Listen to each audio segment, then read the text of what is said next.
Bismillah, assalamualaikum warahmatullahi wabarakatuh. Kembali lagi bersama saya Abdul Farouk di channel M Farouk. Pada video kali ini saya akan mentutorialkan cara membuat fragment pada Android Studio. Di sini saya sudah mempunyai project, hanya tinggal menjelaskan saja. Pertama-tama kita melihat dulu di Gradle-nya. Di sini Gradle saya menambahkan Kotlin Android extension itu untuk Kotlin sintetis. Kemudian untuk build fitur view binding true di sini ini untuk view bindingnya. Kemudian untuk implementationnya saya menambahkan retrofit seperti ini, teman-teman. Kemudian kita coba lihat di example-nya. Untuk activity saya mempunyai 3 activity, yaitu API adapter. Di sini API adapter sebenarnya ini adalah class object. Kemudian di sini saya punya main activity dan splash screen activity. Kita tidak akan berfokus di sini, tetapi kita berfokus di sini. Untuk itu di fragment, karena ini berbasis aplikasi menggunakan API, di sini saya menggunakan API. Untuk API sini mempunyai API config. Untuk API config untuk alamat API-nya di sini ada kawal corona. Ini tugas ke kami kemarin. Kemudian untuk API service di sini kita punya endpoint-nya namanya Indonesia di sini. Kemudian untuk respon item ini diambil daripada modelnya saat kita menggunakan Pojo. Di sini respon item untuk data-data daripada API-nya yang dimasukkan nanti. Untuk Branda fragment ya tampilannya seperti ini, teman-teman. Saya hanya membuat inflator. Dia akan inflator dari layout inflator, kemudian container, view group. Untuk itu dia akan mereturn inflator itu dari layoutnya fragment Branda. Untuk fragment Branda itu sendiri berada di layout di sini, teman-teman. Di layout sini fragment Branda dengan tampilan seperti ini. Oke, teman-teman, dengan tampilan seperti ini. Di sini yang pertama, teman-teman,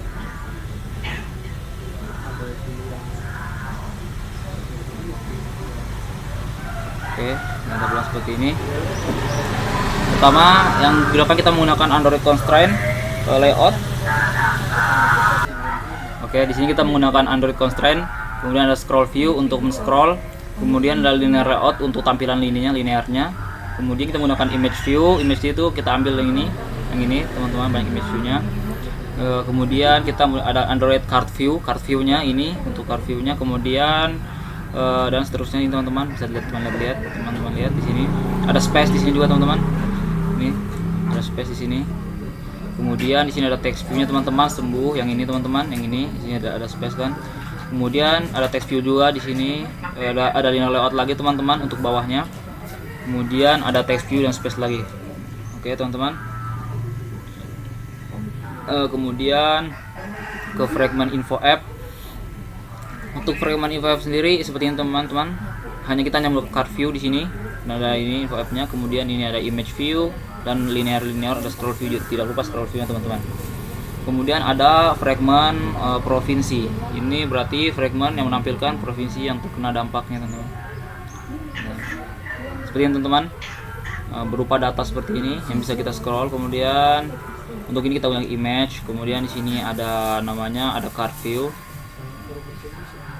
Kemudian ini ada list item provinsi, teman-teman. Seperti ini untuk tampilan list itemnya.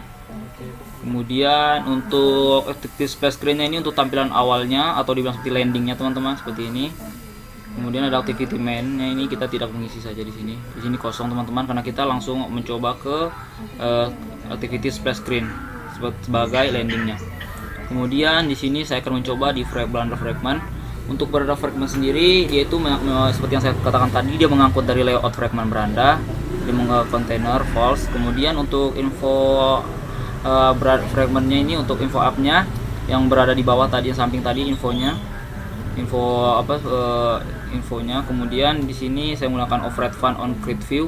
Dia akan membuat view. Kemudian inflator, dia akan mengambil layout inflator, container, view group sama seperti tadi. Dan untuk return-nya dia sama, dia mengambil dari fragment info app, dari fragment ini, teman-teman. Kemudian untuk provinsi fragment sama saja, sama semua, teman-teman, cara pemanggilannya. hanya berbeda saat kita bermain di main activity-nya. Di sini kita menggunakan variabel frag home untuk menampilkan fragment, yaitu fragment beranda fragment, kemudian frag provinsi variabelnya yaitu fragment yang membawa provinsi fragment, dan di sini ada val frag info dan dia itu fragment untuk info fragment. Untuk FM di sini fragment manajernya dia support fragment manager, dan var-nya aktif, fragment aktif dia itu frag home. Untuk private latency var di sini, maksud dari latency var ini adalah jika kita hanya perlu, kita tidak mengapa untuk agak terlambat pemanggilan variabelnya.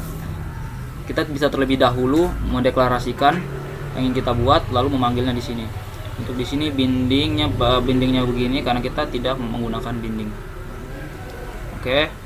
Di sini ada override on create.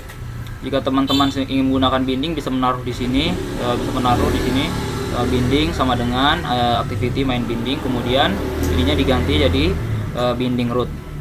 Kemudian teman-teman bisa lihat di sini ada private show data Indonesia. Ini adalah dia saat itu dia itu menampilkan data dari yang sembuh, meninggal, positif dan dirawat. Kemudian dia ini mengambil data daripada API yang kita gunakan. Kemudian di bawah sini ada override fun on value. Di sini ada dia mengambil array list dari respon item yang di sini teman-teman, respon item yang dari API yang kita gunakan, yang kita ambil tadi. Kemudian di sini dia ada message yang bisa ditampilkan. Kemudian dia itu di sini teman-teman. Oke, untuk toasnya dia seperti ini. Kemudian kita ke IP adapternya. Untuk IP adapter sama saja teman-teman. Untuk di sini IP adapter dia akan menampilkan sebagai tampilan pemanggil tampilannya. Di sini kita menggunakan kelas. Untuk variabel data COVID dia mengambil list dari respon item, yaitu dari API-nya, dari item-item yang ada yang di API-nya. Kemudian untuk recycle view adapternya dia menggunakan API adapter. Di sini ada my view holder yang kemudian kita bisa implementasi menjadi seperti ini. Ada override fun on create view holder, kemudian ada override on bin view holder, dan override get item count. Untuk yang ini kita mempunyai variabel T positif, dia akan menampilkan view, dia akan mencari ID, dan kemudian ternyata ID-nya itu berada di TV positif. Ini adalah nama dari ID-nya itu yang berada di text view. Kemudian untuk TV sembuh sama, dia mencari ID-nya berada di dalam text view, di dalam layout, dan ID-nya itu adalah TV sembuh. Sama seperti juga yang ini untuk yang data yang meninggal dan juga data yang dirawat. Kemudian untuk override fun on create view holder dia menggunakan parent. Untuk view group dia view type-nya tetap integer. Kemudian my view holder. Untuk file view-nya dia layout inflator from parent context. Inflate dia mengambil dari layoutnya itu fragment beranda parent false. Kemudian akan kembali ke my view holder dalam bentuk view. Kemudian untuk override fun on bin view holder, di sini teman-teman bisa lihat di sini ada holder, my view holder, position integer. Untuk holder TV positionnya ini untuk ID yang positifnya ini dia itu berupa teks, kemudian data COVID nullable karena kita menggunakan API yang bisa kapan saja berubah, bukan dalam bentuk dummy melainkan dinamis. Di sini ada get positionnya yang positif, kemudian sama seperti ke bawah yang ada holder yang ini untuk ID yang sembuh dalam bentuk teks. Dia data COVID-nya nullable juga teman-teman, di sini sama ke bawah. Kemudian untuk override fun get item count dia berupa integer, dan untuk jika data COVID itu nullable, tidak sama dengan nullable, dia akan kembali data COVID dengan precise. Kemudian di sini ada respon item teman-teman. Untuk respon item itu sendiri di sini teman-teman bisa lihat ini adalah array list atau data-data daripada API yang kita ambil. Di sini ada variabel yang meninggal, dia berbentuk string dengan berbentuk nullable. Mengapa nullable? Mengapa berupa nullable? Karena dia ini menggunakan API online yang kapan saja bisa berubah tergantung dari perubahan berapa angka yang meninggal. Dia bersifat dinamis. Kemudian di sini ada variabel positif, untuk positifnya itu dia string juga, dia berupa string dan semuanya string, teman-teman. Kemudian di sini ada responnya. Untuk respon ini sendiri teman-teman bisa lihat di sini, dia itu ada untuk value-nya, itu respon, dia itu untuk respon itemnya berupa null juga teman-teman, nullable. Kemudian kita ke durable-nya. Untuk durable di sini saya menggunakan background utama yang ini teman-teman, yang tadi teman-teman lihat di bagian atas page home page yang beranda dan juga info ada gambar ini. Untuk backtop seperti ini teman-teman, dia ini seperti ini. Ntar saya perlihatkan dulu teman-teman. Ini styling dulu. Oh, dia berada di sini.